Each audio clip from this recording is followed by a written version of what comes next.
Pedido de Vossa Excelência será atendido. Agradeço ao deputado Hamilton Vieira e convido agora para fazer uso da palavra o deputado Bibo Nunes. Digníssimo presidente JHC, nobres colegas, satisfação estar nessa tribuna mais uma vez. Hoje, segunda-feira, era dia de greve dos caminhoneiros. Cadê a greve? Cadê a greve dos caminhoneiros que a CUT estava organizando? Um fracasso. Sabe por que um fracasso? Porque hoje existe diálogo com os caminhoneiros. Hoje tem um governo que conversa e um governo preocupado com os reais interesses dos caminhoneiros. A conversa é muito importante. E o respeito, mais importante ainda. Quantas invasões de terra nós tivemos nesse ano no Brasil? Praticamente nada. Quando tínhamos nos governos anteriores 200, 300 invasões. Quer dizer o quê? Um governo com respeito, um governo com credibilidade, com diálogo acima de tudo. Enquanto alguns urubus de plantão, aqueles com olhos na nuca, insistem em dizer que o governo Bolsonaro é o governo do ódio. De ódio não tem nada. O que tem é diálogo, é conversa e lutar pelo progresso do país. É isto que nós queremos e é isso que nós lutamos. E faço aqui um apelo, em clima já de ano novo, final do ano, para que a oposição desta casa se renove, que a oposição aperte na tecla reset e se transforme em algo novo.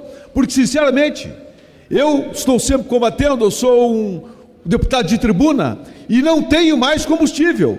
É sempre a mesma história. É Marielle, é racismo, é homofobia, sempre a mesma história. Então, pelo bem do debate nesta casa, eu peço para que a oposição, nesses dias, nesse recesso, se remodele, comece a pensar um pouco no Brasil e saber que ser contra tudo e a favor de nada resolve coisa nenhuma. Então, pensem pelo Brasil, que vocês farão uma oposição digna, porque do jeito que está, sinceramente, eu até me desanimo em vir para esta tribuna. Vamos então com novos espíritos e deixe acima de tudo o espírito natalino contagiar você, a sua família, porque a melhor época do ano é esta, onde as famílias se encontram, a família que é a base da sociedade, que ainda tem parlamentares que são contra a família. Pensar o quê? Em quem não defende a família. Portanto, Natal é momento de celebração, é o nascimento de Jesus Cristo, é momento de fraternidade, de todos estarmos juntos e que a oposição tome juízo em 2020 e seja pelo menos mais criativo. Se for o caso, eu mando um livro meu para eles aprenderem um pouco. Obrigado, presidente. Agradeço ao deputado Bibo Nunes, ao tempo que já convido o deputado Otônio de Paula para fazer uso da palavra. Logo após teremos o convido para fazer uso da palavra o deputado Capitão Augusto. Convido o deputado José Guimarães para fazer uso da palavra. Senhor presidente, senhoras e senhores parlamentares, o tema principal desta segunda-feira é justamente a imprensa já começa a dar ampla divulgação que a Organização das Nações Unidas, através de um subcomitê das Nações Unidas de combate à tortura, denuncia o governo brasileiro por violar, nesses 12 meses de governo, o combate à prática da tortura no Brasil. Em junho, o governo brasileiro editou um decreto, o decreto 9.831, assinado em 10 de junho, que alterou o funcionamento do Mecanismo Nacional de Prevenção e Combate à Tortura. Praticamente desmontou tudo, o funcionamento dos membros deste comitê, o pagamento de salários e tudo mais, desmontou a estrutura completa, ficando os membros deste comitê sem condição alguma de realizar o trabalho de fiscalização das práticas de tortura em vários estados, nos presídios federais, nos presídios estaduais, enfim. Em setembro, ativistas e entidades de direitos humanos denunciaram na ONU a violação dessa prática no Brasil. E o que é importante, esse subcomitê acaba de denunciar o governo brasileiro a primeira vez, formal, deputado Célio, é a primeira vez que um governo brasileiro é denunciado formalmente por um organismo do porte, do tamanho e da envergadura que é as Nações Unidas. E isso tem um impacto enorme, deputado líder Daniel, porque, vejam, o Brasil é signatário de vários tratados e acordos internacionais. Entra governo e sai governo. Já tivemos o governo depois da ditadura militar, até nos governos militares, presidente, se respeitavam os acordos que o Brasil é signatário. Veio Sarney, veio o Collor, veio o Fernando Henrique Cardoso, veio o Itamar, veio o Fernando Henrique Cardoso, veio o Lula, veio o Dilma, veio o Temer, todos os governos. Eles, ao assinarem um tratado internacional, ele é obrigado a respeitar, presidente. E o que faz o governo Bolsonaro? O governo Bolsonaro acha que ele é maior do que o mundo. Acha que é maior do que todas as nações do mundo. E pouco importa se as práticas do atual governo viola ou não os tratados internacionais. É o que está fazendo o governo nesse momento. Antes de deixar a PGR, a procuradora Raquel Dodge pediu ao Supremo a suspensão deste decreto. O Supremo analisou e esse decreto está suspenso. Pois bem, nesse atual governo, o governo sequer respeitou a suspensão e, portanto, desmontou todo esse aparelho, esse mecanismo de combate à tortura no Brasil. O governo brasileiro, o Estado brasileiro é signatário dos tratados. Ele sempre teve uma posição ativa no mundo internacional. Eu não quero nem falar nesse 1 minuto. É 90. Concluir? Eu não quero nem falar do vexame que foi a COP25, que é assunto para outro pronunciamento. O papel que o Brasil teve lá, a decepção que o Brasil sempre exerceu protagonismo nos fóruns internacionais, não só no governo do presidente Lula e dos demais, mas o mundo inteiro reconhece o protagonismo do Brasil em vários temas. E o governo brasileiro hoje está destruindo, na área ambiental e na área dos direitos humanos, está desmontando tudo aquilo que nós fizemos em termos de legislação, em termos de respeito à vida, em termos de respeito aos tratados internacionais e presença no mundo, que sempre o Brasil teve, independente de governo de direita, de centro ou de esquerda. É um verdadeiro vexame. Qual é o sentido dessa posição? Cada vez mais... Para concluir, deputado Guimarães. Cada vez mais, presidente, com a vossa paciência, cada vez mais a imagem do Brasil se deteriora e isso tem impacto, sim, como aconteceu recentemente na COP25 do Chile, lá na cidade de Madrid, na Espanha. É lamentável. Há que se mobilizar. E eu acabei de tomar uma iniciativa, presidente.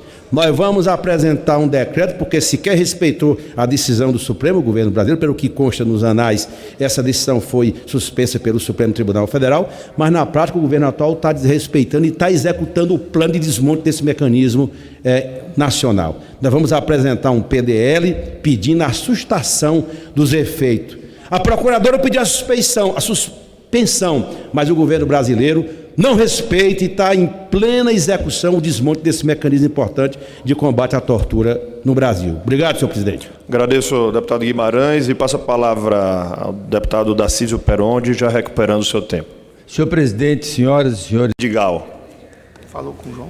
Convido o deputado Vinícius Poit para fazer uso da palavra pelas breves comunicações. E aí? Senhor presidente, caros colegas, queria falar um negócio aqui, como diz lá em Rinópolis, lá no interior, é o fim da picada mesmo, que está acontecendo lá na cidade de São Paulo. Enquanto aqui a gente está falando de modernidade, de lei da mobilidade urbana, né, o projeto de lei que foi aprovado, lá a gente está falando de um projeto de lei do vereador Adilson Amadeu que quer acabar com um monte de emprego na cidade. Vejam só, PL 419 de 2018, ele quer que os alvarás que tem para táxi, que são 40 mil alvarás na cidade, sejam os mesmos para os motoristas de aplicativo.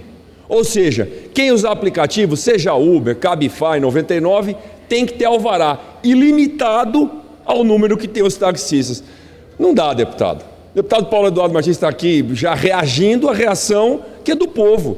Sabe quantos motoristas de aplicativo tem só no Uber na cidade de São Paulo? 150 mil motoristas. Ou seja, se a gente desse alvará só para esses, mais de 100 mil ia ficar sem emprego. Então esse PL 419 é o PL do desemprego. No ambiente de crise, deputado Tony, no Brasil, no ambiente que a gente tem que falar de futuro, a gente vai dar um passo para trás.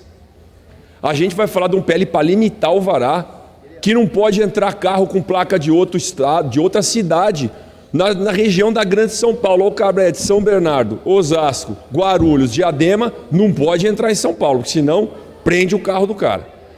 E pior, numa situação de desemprego, muitos motoristas às vezes alugam um carro, porque o cara não tem, e o cara tem que fechar a conta, tem que botar comida dentro de casa, não pode também, porque tem locadora que a placa do carro não é da cidade de São Paulo. Então esse PL, deputado Bibo, é um absurdo. É um tapa na cara da sociedade, aí, do cidadão de bem que está procurando um trabalho. É o PL do desemprego do motorista de aplicativo em São Paulo, com uma intervenção desnecessária e descabida no século XXI, no momento que a gente está discutindo como trazer modernização, como trazer tecnologia e como trazer emprego para a população e justamente para aqueles mais precisam. Para completar, o deputado Adilson cometeu um episódio muito feio lá na Câmara, discutindo com o Daniel Annemberg, o outro deputado, que é o pai do Poupatempo, que é o cara da inovação, com comentários e xingamentos antissemitas com o Daniel, né, seu judeu, filho de não sei o quê, que eu tenho até vergonha de falar aqui o que foi cometido lá. Não importa se está de cabeça quente, num parlamento não pode ser admitido um negócio desse. Então esse é o nível, né, de discussão e de construção de diálogo de um vereador que quer acabar com o emprego de mais de 100 mil pessoas na cidade de São Paulo. Por favor, senhor presidente, registre na Voz do Brasil esse protesto que é muito grave. Eu agradeço a atenção de todos. Agradeço ao deputado Vinícius Poit e dando sequência às... Parar. Muito obrigado, presidente. Agradeço ao deputado Joaquim Passarinho, parabenizo também pelo pronunciamento e convido o deputado Bibo Nunes para fazer uso da palavra. Vossa Excelência dispõe de até 3 minutos. Grato, digníssimo presidente JHC, nobres colegas, satisfação estar mais uma vez nesta tribuna. Estamos em época de final de ano, uma época de valorizar a família, fraternidade, união, e eu gosto muito do espírito natalino. O que melhor do que esse momento do ano para reavivarmos amizades, probleminhas que temos com família, acertarmos as arestas. E eu faço essa colocação no intuito de que esta casa também entre no espírito natalino. Deixe o espírito natal contagiar você. É o bem, é o amor ao próximo. Só traz felicidades para quem adere ao mundo natalino, ao espírito natal. Um belo exemplo: pessoas que têm tudo e valorizam nada, procuram tão longe o que muitas vezes está tão perto.